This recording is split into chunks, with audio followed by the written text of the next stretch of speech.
আজ বানাচ্ছি শীতকালীন একটা দুর্দান্ত সবজি। আমি কড়াই বসিয়ে দিয়েছি, বসিয়ে দিচ্ছি সামান্য জল দিয়ে দেব এই দুটো টমেটো সিদ্ধ করতে দিচ্ছি, আর দিচ্ছি এই কয়েকটা আমন্ড। এটা আমি সিদ্ধ করে নেব একসাথে। একটা কড়াইয়ে নিয়ে নিচ্ছি আমি সরষের তেল, আপনারা এটাকে সাদা তেলেও করতে পারেন।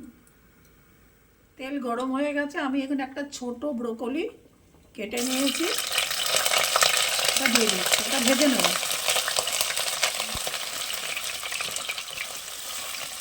ব্রোকলি হালকা ভাজা হয়ে গেছে, এবারে আমি ব্রোকলিটাকে তুলে নেব, জাস্ট তুলে রেখে দেবো।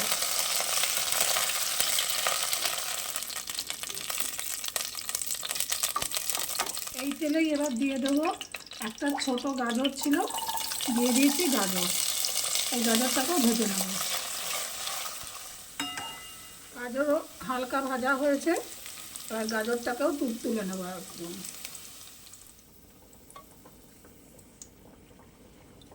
এই তেলেই ভেজে নিচ্ছি দুটো মিডিয়াম সাইজের আলু।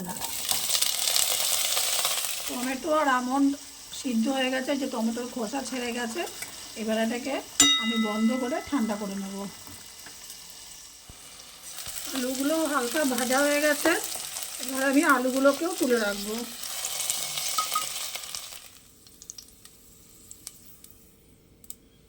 টমেটো আর বাদামটা মোটামুটি ঠান্ডা হয়ে গেছে, আমি খোসাটা ছাড়িয়ে নিচ্ছি। এবারে বাদামের খোসাগুলো ছাড়িয়ে নেব। একটা তো প্রথমে স্লিপ কেটে বেরিয়ে গেল, এই যে।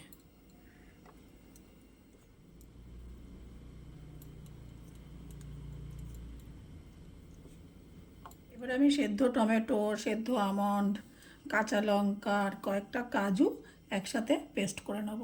ওই তেলেই আমি ফোড়ন দিয়ে দিচ্ছি একটু আস্ত জিরে,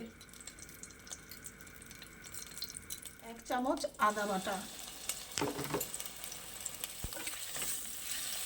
1/2 চামচ জিরে গুঁড়ো, আর 1/2 চামচ দেব ধনে গুঁড়ো। লবণ আমি কিন্তু এতক্ষণ কোনো কিছুতেই লবণ ব্যবহার করিনি। এবারে দিয়ে দেবো ভাজা সবজিগুলো।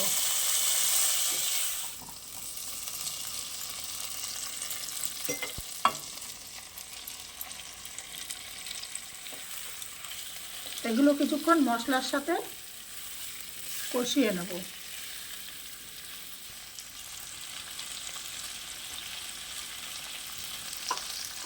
এবারে দিয়ে দিচ্ছি ওই টমেটো, আমন্ড, কাঁচা লঙ্কা বাটা, সেইটা। এবারে 1 কাপ মতো জল দিলাম, আর মিক্সি ধোয়া জলটাই দিয়ে দিলাম, ওর মধ্যে অনেক মশলা লেগেছিল।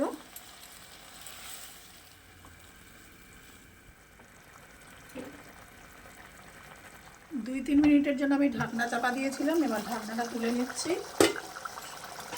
সিদ্ধ হয়ে গেছে। এবার এই গ্রেভিটা আপনারা আপনাদের প্রয়োজন অনুযায়ী রাখবেন। যদি রুটি পরোটার সঙ্গে খেতে হয় তাহলে গ্রেভিটা একটু টানিয়ে নেবেন, এটা আপনাদের সম্পূর্ণ নিজস্ব ব্যাপার আছে। এবারে দিয়ে দিচ্ছি চিনি,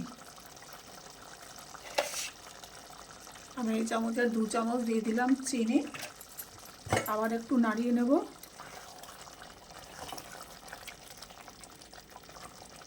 একটুখানি কসুরি মেথি, আপনারা যদি কসুরি মেথির ফ্লেভার পছন্দ না করেন তাহলে দিয়ে দেবেন একটু গরম মশলা। আর আমি এখানে দেব এই একটুখানি জাস্ট একটু মাখন দিয়ে নাড়া দিয়ে আবার ঢাকনা চাপা দিয়ে রেখে দেবো। সার্ভ করার সময় ঢাকনা খুলবো। নামাবার আগে আমি এই কয়েক পিস পনির নিয়েছি, পনিরটাকে এরকম জাস্ট একটুখানি ভেঙে ভেঙে নেব, একটু এরকম করে ভেঙে ভেঙে নেব। এবার এই ভেঙে নেওয়া পনিরগুলো আমি এর মধ্যে দিয়ে দেব, দিয়ে আমি একটু নাড়াচাড়া করে নেব, হালকা হাতে একটু নাড়িয়ে নেব, কয়েক সেকেন্ড একটু নাড়িয়ে নেব। নাড়িয়ে আমি ঢাকনা চাপা দিয়ে রেখে দেবো, তারপরে সার্ভ করব।